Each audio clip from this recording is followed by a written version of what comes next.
त्रेता युग में जब पृथ्वी पर राक्षसों का अत्याचार बढ़ गया था, तब देवताओं ने भगवान से प्रार्थना की कि वे पृथ्वी की रक्षा करें। उसी समय भगवान विष्णु ने श्री राम के रूप में अवतार लेने का निर्णय लिया। उसी समय स्वर्ग की अप्सरा अंजना ऋषि के श्राप के कारण पृथ्वी पर वानर रूप से जन्म ले चुकी थीं। उनका विवाह वानर राज केसरी से हुआ था, लेकिन उन्हें संतान नहीं थी। संतान प्राप्ति के लिए माता अंजना ने भगवान शिव की कठोर तपस्या की। भगवान शिव उनकी भक्ति से प्रसन्न हुए और वरदान दिया कि उनके घर शिव के अंश से एक दिव्य पुत्र जन्म लेगा। उसी समय अयोध्या के राजा दशरथ ने पुत्र प्राप्ति के लिए यज्ञ किया था। यज्ञ का प्रसाद जब रानियों को दिया जा रहा था, तभी पवन देव के प्रभाव से उस प्रसाद का एक अंश माता अंजना के पास पहुंच गया। उस दिव्य प्रसाद के प्रभाव से चैत्र पूर्णिमा के दिन माता अंजना के गर्भ से एक तेजस्वी बालक का जन्म हुआ। वह बालक थे पवन पुत्र हनुमान।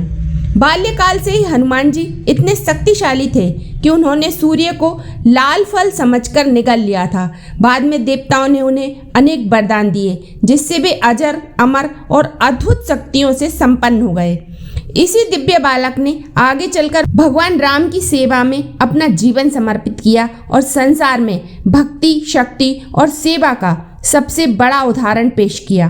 कहा जाता है, कलयुग में अगर कोई देवता सबसे जल्दी अपने भक्तों की पुकार सुनते हैं तो वह हैं संकट मोचन हनुमान। इतिहास और पुराणों में ऐसी हजारों कथाएं मिलती हैं जहां हनुमान जी ने अपने भक्तों की रक्षा की।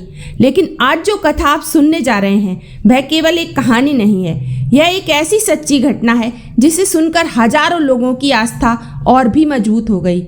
यह कथा है एक ऐसे गरीब युवक की जिसकी जिंदगी में केवल दुख, गरीबी और असफलता थी, लेकिन एक दिन हनुमान जी की कृपा ने उसकी पूरी किस्मत बदल दी। बहुत समय पहले उत्तर भारत में एक छोटे से गांव में एक युवक रहता था। उसका नाम था गोपाल। गोपाल बेहद गरीब था। उसके पिता का देहांत बचपन में ही हो गया था और घर की जिम्मेदारी उसके कंधों पर आ गई थी। वह दिन रात मेहनत करता, लेकिन उसके जीवन में केवल संघर्ष ही था। कभी काम मिलता तो कभी कई दिनों तक भूखे रहना पड़ता। गांव के लोग अक्सर कहते, गोपाल की किस्मत बहुत खराब है।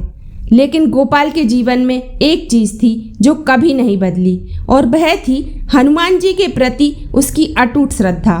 गांव के बाहर एक छोटा सा पुराना हनुमान जी का मंदिर था।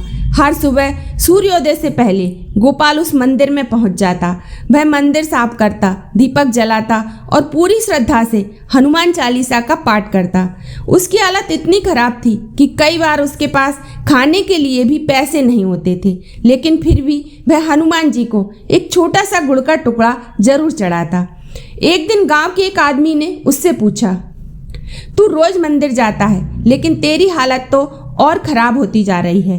क्या तेरा भगवान तुझे नहीं देख रहा? गोपाल मुस्कुराया और बोला, हनुमान जी सब देख रहे हैं, बस मुझे उनकी इच्छा का इंतजार है। एक रात गोपाल बहुत दुखी होकर सो गया। उस दिन उसे काम भी नहीं मिला था और घर में खाने के लिए भी कुछ नहीं था। थक कर वह सो गया। रात के लगभग आधी रात का समय था। तभी अचानक गोपाल को एक दिव्य सपना दिखाई दिया।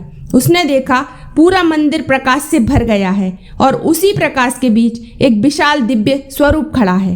वह स्वरूप था हनुमान जी का। गोपाल भय और श्रद्धा से कांपने लगा। हनुमान जी मुस्कुराए और बोले, गोपाल, तुम्हारी भक्ति से मैं बहुत प्रसन्न हूँ। कल सुबह गांव के पुराने बरगद के पेड़ के पास जाना, वहाँ तुम्हारी किस्मत तुम्हारा इंतजार कर रही है। इतना कहकर हनुमान जी अदृश्य हो गए। गोपाल अचानक जाग गया। उसका दिल तेज धड़क रहा था। उसे समझ नहीं आ रहा था कि यह सपना था या सच। सुबह होते ही गोपाल मंदिर गया और प्रार्थना करके सीधे उस पुराने बरगद के पेड़ के पास पहुंच गया। वहां पहुंचकर उसने देखा एक बूढ़ा साधु वहां ध्यान में बैठा था। गोपाल ने विनम्रता से उन्हें प्रणाम किया। साधु ने आंखें खोली और मुस्कुराकर बोले, मैं तुम्हारा ही इंतजार कर रहा था। गोपाल हैरान रह गया। साधु बोले, हनुमान जी ने मुझे बताया है कि तुम उनके सच्चे भक्त हो और आज से तुम्हारी किस्मत बदलने वाली है। साधु ने गोपाल को एक छोटा सा ताबीज दिया। उन्होंने कहा, इसे हमेशा अपने पास रखना और हर मंगलवार हनुमान चालीसा का पाठ करना। तुम्हारे जीवन में चमत्कार होगा। गोपाल ने श्रद्धा से तावीज ले लिया। कुछ ही दिनों बाद गांव के पास एक बड़ा व्यापारी आया जो मेहनती लोगों की तलाश में था। गोपाल ने वहां काम शुरू किया। उसकी ईमानदारी और मेहनत देखकर व्यापारी बहुत प्रभावित हुआ। धीरे धीरे गोपाल उसी व्यापारी का सबसे भरोसेमंद व्यक्ति बन गया। कुछ वर्षों में वही गरीब गोपाल एक सफल व्यापारी बन गया। एक दिन गोपाल उसी पुराने बरगद के पेड़ के पास गया जहां उसे साधु मिले थे, लेकिन वहां कोई साधु नहीं था। गांव के लोगों ने बताया यहाँ तो कई वर्षों से कोई साधु नहीं आया। तभी गोपाल को समझ आया कि वह साधु कोई और नहीं बल्कि स्वयं हनुमान जी थे। उसकी आंखों में आंसू बहने लगे। उस दिन उसे समझ आया सच्ची भक्ति कभी व्यर्थ नहीं जाती। तो यह थी हनुमान जी के चमत्कार की एक विशेष कथा। अगर आपको यह कथा पसंद आई हो तो वीडियो को लाइक करें और कमेंट में लिखें जय हनुमान। और इसी तरह की धार्मिक कथाओं के लिए चैनल को सब्सक्राइब जरूर कर लें। हर हर महादेव, जय बजरंगबली।